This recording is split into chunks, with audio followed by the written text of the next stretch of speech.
Tak disangka, dua mantan menteri di era Presiden SBY ini malah memuji kinerja Presiden Joko Widodo. Dan bahkan mantan Wakil Presiden Susilo Bambang Yudhoyono yaitu Budiono malah memuji penanganan pandemi yang dilakukan oleh pemerintahan Presiden Joko Widodo.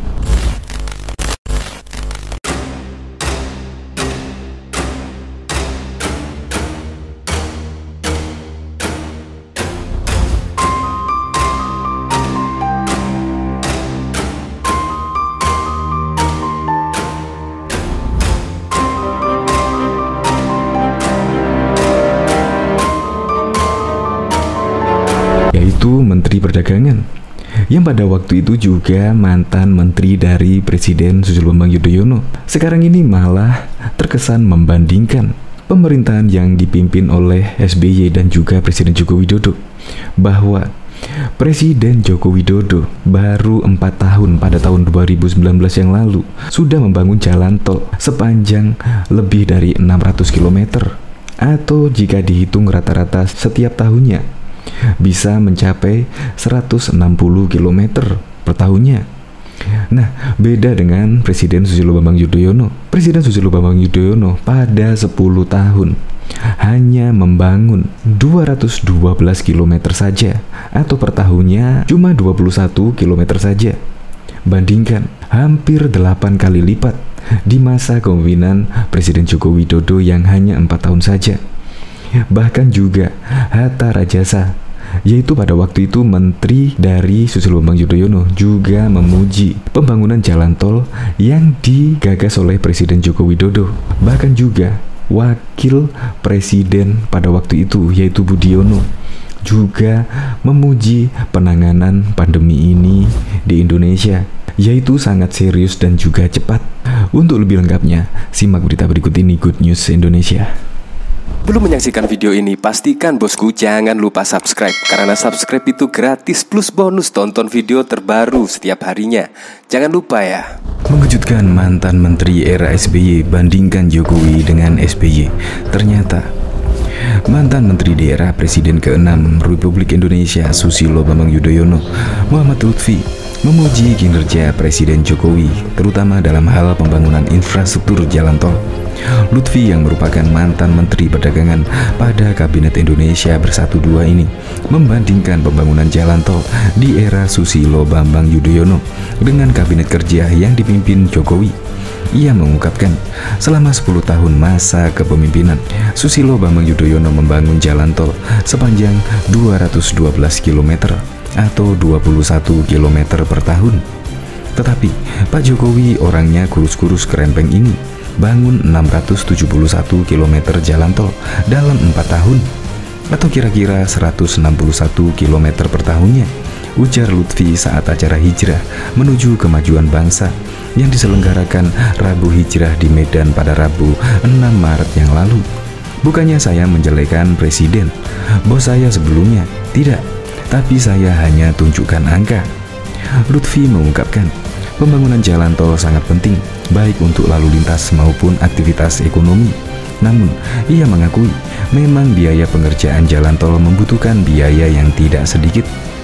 Tapi kita lihat Pak Harto, 30 tahun berkuasa hanya membangun 490 km jalan tol. Artinya per tahun hanya 16 km. Presiden Habibie, Gus Dur, dan Megawati hanya sedikit tahun menjabatnya. Jadi mereka hanya membangun 5 km, 3 km, dan 10 km saja per tahunnya, ungkap Lutfi.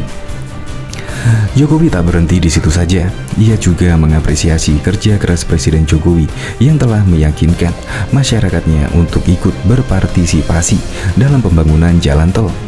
Padahal menurut Lutfi, pasca reformasi masyarakat bisa saja menolak pembangunan karena hal itu merupakan bagian dalam berdemokrasi. Tapi Pak Jokowi selalu datang untuk bernegosiasi sendiri untuk membebaskan tanah-tanah tersebut. Hasilnya misalnya jalan tol di Kuala Namu Medan, dan saat ini lagi dibikin tol Trans Sumatera, ungkap Lutfi. Diketahui juga mantan Menteri Koordinator Bidang Perekonomian di era pemerintahan Susilo Bambang Yudhoyono atau biasa disapa dengan SBY memuji Presiden Joko Widodo yang membangun jalan tol Trans Sumatera.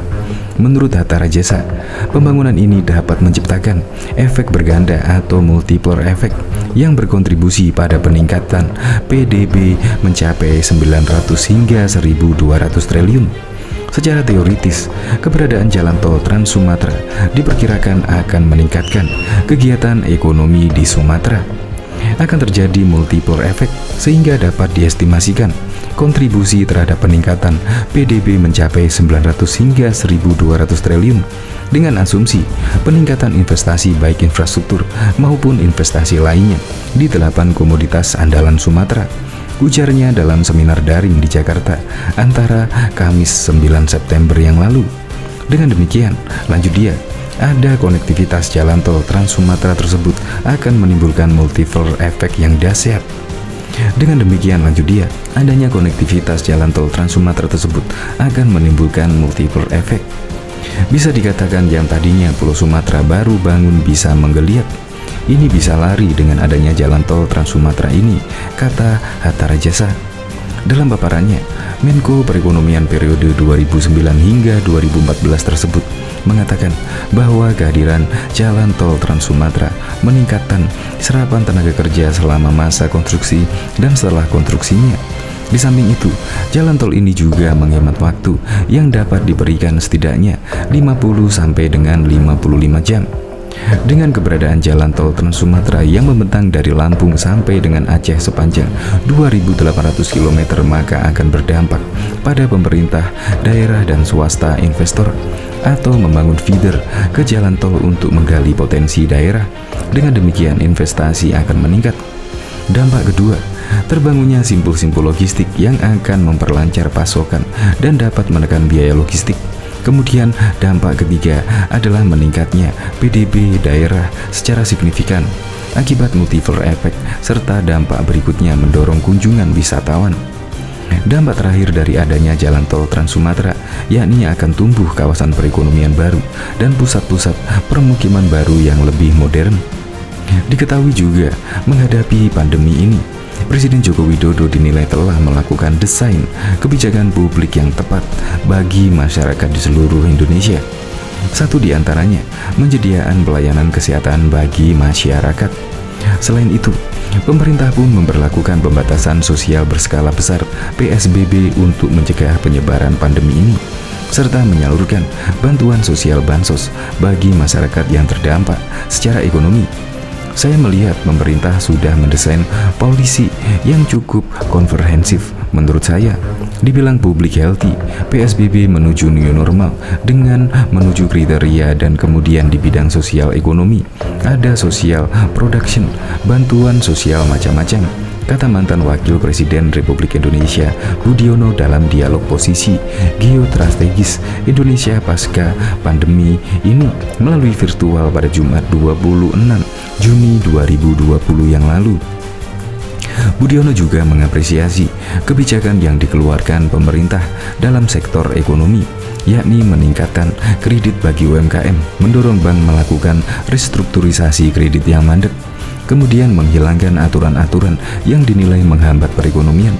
Kita harapkan saja pemerintah mendapat dukungan dari semua pihak untuk melaksanakan setiap kebijakan ini dengan baik, termasuk dari masyarakat sendiri, jelasnya. Diketahui mantan di era Presiden ke-6 Republik Indonesia Susilo Bambang Yudhoyono, Muhammad Lutfi, memuji kinerja Presiden Jokowi, terutama dalam hal pembangunan infrastruktur jalan tol. Lutfi yang merupakan mantan Menteri Perdagangan pada Kabinet Indonesia Bersatu II ini membandingkan pembangunan jalan tol di era SBY dengan Kabinet Kerja yang dipimpin Jokowi. Ia mengungkapkan selama 10 tahun masa kepemimpinan SBY membangun jalan tol sepanjang 212 km atau kurang lebih sekitar 21 km per tahunnya. Tetapi Pak Jokowi orangnya kurus-kurus saja, membangun 671 km jalan tol dalam 4 tahun ini, atau kira-kira 161 km per tahunnya, ujar Lutfi saat acara hijrah menuju kemajuan bangsa yang diselenggarakan Rabu Hijrah di Medan. Bukannya saya menjelekkan presiden, bos saya sebelumnya. Tidak, saya hanya menunjukkan angka, lanjutnya. Lutfi mengungkapkan, pembangunan jalan tol sangat penting baik untuk lalu lintas maupun aktivitas ekonomi. Namun ia mengakui, memang biaya pengerjaan jalan tol membutuhkan biaya yang tidak sedikit, alias membutuhkan biaya yang sangat mahal.